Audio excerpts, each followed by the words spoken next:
All right, Monday morning, back in the saddle. I had intentions of sitting down at 7 a.m. this morning, but when my alarm went off bright and early, I was like, "Ugh, I don't know." So I rolled over and I thought, you know what? Well, let me just check the scans. Let me just see how things are looking. So this is something I do pretty much every day anyways. Before I come over to my office, I check on my phone the scans. So we, of course, at Warrior Trading, we're running the scans right inside the platform. So you can load it if you want from your phone, and then I can check the top gap scan. So that's what I did. So I checked the top gap scan right there on my phone. It's just in a browser window like Safari or whatever. So I check it and I'm like, oh, okay. And what I saw initially was HARP, HARP, up 110%.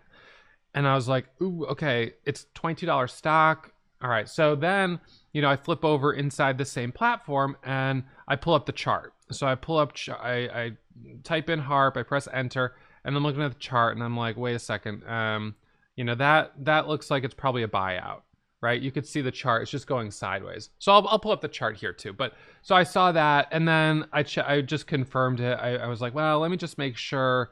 So I pull up the news on it again, right on my phone, and I'm like, oh, yep, okay, it's an acquisition by Merck. So I've got the news headline right there. So I'm like, so basically on my phone, I'm starting to sort of build out a watch list or a case for should I get out of bed. And so top gaps, so HARP was the leader, and then there were a couple others, AM, that's also a buyout. Spec, I pulled the chart up on that. The problem with that one, we can flip over to look at the charts here, and I'll pop my video back up for you. Let's see, there it is. So HARP, this was a buyout, so that's trading more or less sideways. AM is also a buyout, that's trading sideways. EFSH is a reverse split, but that's the only news, is that it's a reverse split. So, and I can't really see the daily chart on this at all. One of the problems here with my, because I'm still doing the small account challenge, of course. So the bottom part of this screen is basically cut off. So I can't see the daily chart on this at all. I can guess, because I can't see it, that it's low, but that's all. I also can't read this very well. By the way, today's trades, so I traded in my main account today, and that's this recap is my main account, and the only stock I traded was ACON, and I did well on it, but I didn't start trading it until it was breaking back over VWAP. My first trades on it were in the small account. So I started the day focusing small account, seeing if I could just hit kind of my daily goal in the small account, and then put that to the side and switch to the main account. If there are times when I'll try to trade in both accounts at the same time, that is difficult. I have to have a whole lot of conviction in the setup to basically buy here and then buy over here and kind of be holding both. So I don't always do that. It sort of is case by case, I guess. But anyways, so unfortunately the daily chart I can't see very well, but I can kind of move it around and then I can see it better. So I knew it was a reverse split, and it has a history, the stock, of doing these splits way below the 200, but without a stronger catalyst. I didn't think that there was anything really to trade there. So, and this right now is a top gainers scanner. I'm going to switch to top gappers, and this is a picture in time of what the market looked like at 9:30. So EFSH, you could see it had basically no volume. ACON, I'll show you that one in a second. HARP, yeah, but it's a buyout. AM, yeah, but it's a buyout. Spec. So the thing with Spec, and I'm going to link this with my other windows here, so I can click on it and it'll update.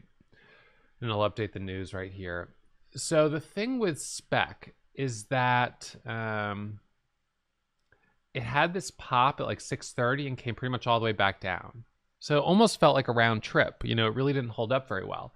Under VWAP, fade. Breaks over VWAP, breaks below it. So this just wasn't interesting to me. And the level 2 on is very thickly traded. It now has 30 million shares of volume, and it's not an easy one to trade. So Spec is off the list. Didn't like that one. And so ultimately it came down to, well, ACON is the most obvious. So let's break this one down. When it first hit my scans, it was it was at like $3. It was way down here. It was at like $3.30. I hit my scans early, but I was like, well, I traded this one last week, and I think it was this day right here on Thursday, and I lost on it. I'm almost positive I lost on it. My recollection when I pulled it up was like, oh, not this stock again. So yeah, I don't remember my trades on it, but that was my recollection. I was like, not this one again. And I didn't see the news yet, but I saw it was spiking up and it was right at 8 a.m. So I kind of thought it probably has news, but we had just seen this reversal on spec where it popped up and dropped down. I'd seen that on another one, and I was like, I don't know if I want to jump in it.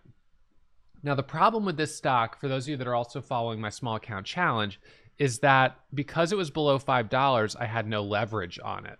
So I wasn't able to take, 1,000 or 2,000 shares. I was only able to buy like 300 shares. And so I was nervous because I didn't want to get in right here and then have it flush. So my first trades on it, there was a pullback here, a pullback here, a pullback here. And I did, let's see, 1, 2, 3, 4. I think I took 4 trades on it. Anyways, I'm not going to break all those down here because I'll cover that in my small account recap. But I did trade it on this move up, and I'm green on it, which is fine. But it was hard to make a lot of money because I couldn't take big share size. So that held me back quite a bit. Anyways, it sells off, breaks below VWAP. It really sold off pretty hard here from 6 all the way down to 5. And that's kind of going sideways. At this point, I thought if it comes back up to VWAP, it's probably going to reject. It's probably going to fade off VWAP. But it busted through right here. It pops up to 79, it pulls back, and then it comes up, and I'm like, I'm going to take a trade on this. So I traded this in my main account right there. That was my first trade, $1,000. Okay, so $1,000 right in there. Good, that breaks the ice. Then we had this pullback to a pop-up here, and on this one, I traded it again, and I made another $400. I got myself up to around $1,800 on the day. And then I took this trade and it rejected, and I was up now $1,300 on the day. So, I didn't love this rejection, but when it came back up, I was like, no, I'll trade it again. It rejected again. And then it's still hanging out and holding VWAP, but I didn't feel confident enough to buy it here because I thought at any moment it could just drop. Anyways, once it starts curling away, I got back in at about 650, and it goes up to 669. It wasn't a great trade, right? Kind of goes up a little bit, but didn't really pull away, drops back down. And then I got back in, let's see, where was it? My last trade on this was, I got in at 658, and that was around 9. Okay, so it was this was my last trade. So I got in, again, right here about 650, and I took profit on this move up to 7. And that was with 6,000 shares, and that put me up now $2,700 on the day.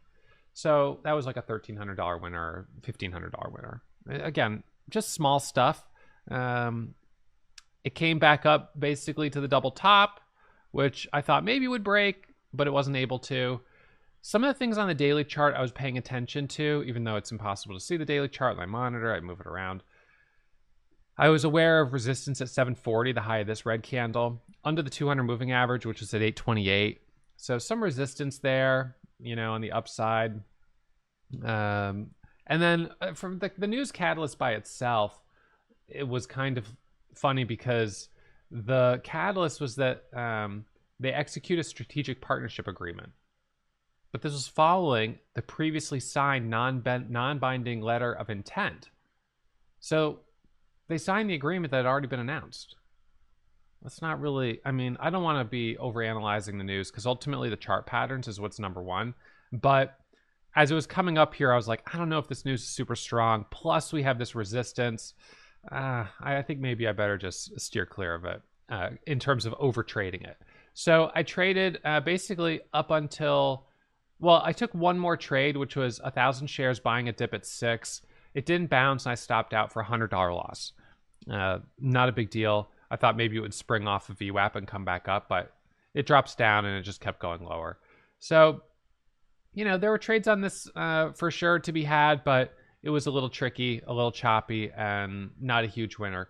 But, at the end of the day, it's green. I am green. Traded this, only had maybe 2 losses. I had the $100 loss here, and then I had the $400 loss or whatever it was on that rejection at like 615 that dropped back down to 6. So 2 losses on it, but maybe 3 or 4 winners. So kind of nice, steady gains today. Nothing huge. And in terms of my rating for today, this was like the only stock that was really strong, I felt. We have seen a couple others since the open that have moved a little bit, but we had one strong stock. That's better than we had on Friday. On Friday, it was just chop. So Friday, I gave a score of a 2, and some people thought I was being generous. I would say today is more in the range of a 3 to a 4. We did have a 100% move, and that was solid. It was a nice move. I didn't make as much on it, partly because I was focusing on the small account, and then I took on trades in the big account. If I'd been trading in the big account the whole time, I'd probably be up close to $5,000. I would think so. So I think today could have been, I think today, because we had one good setup, I felt like it was, once I saw it moving and it was obvious stock, leading gapper, clean, I was like, today feels like, maybe a 4, even a 5. Let's see what happens. So not bad, not phenomenal, but not bad. The only thing that would have been nice is if, obviously, this had a better daily chart with a bit more potential, if the news quality was a little stronger. So, it could have been better. The bulk of the move was in one candle, pretty much, 2 candles, and then dropped down, rallied back up. So, I don't know. I'd say today's like a 3 or 4. That's kind of where it is now. And for me, I wanted to be consistent and just lock up the profit and not overstay my welcome. I feel like some of my losses last week came from just over trading, getting some profit on the leading gainer gapper and then just chasing and trading some lower quality setups as the day went on. So like this NKTX, it's a grinder. It is grinding higher. It's up $2 a share. But the thing with this one is it's easy to borrow. It's got a higher float. It's a bit more of a grinder, and it's moving on slightly lighter volume, and I just don't want to overstay my welcome. So, a little flush there, kind of grinding higher. I think I just have to be very disciplined about taking the profit off the table and living to trade another day. So that's where I'm at here to start the week. That's a good start to the week, really. That's great. So shutting it down, closing. I'm going to close my trading platform. I'm not going to come back until tomorrow. I'm not even going to look at stocks for the rest of the day. I don't care what they do. It doesn't matter. I'm done. So shutting it down, walking away, and we'll be back at it first thing tomorrow morning. All right, reminder as always, trading is risky. My results aren't typical, and there's no guarantee you'll find success, whether you trade with me or you learn on your own. So manage your risk, trade cautiously, and I'll see you back here first thing tomorrow morning.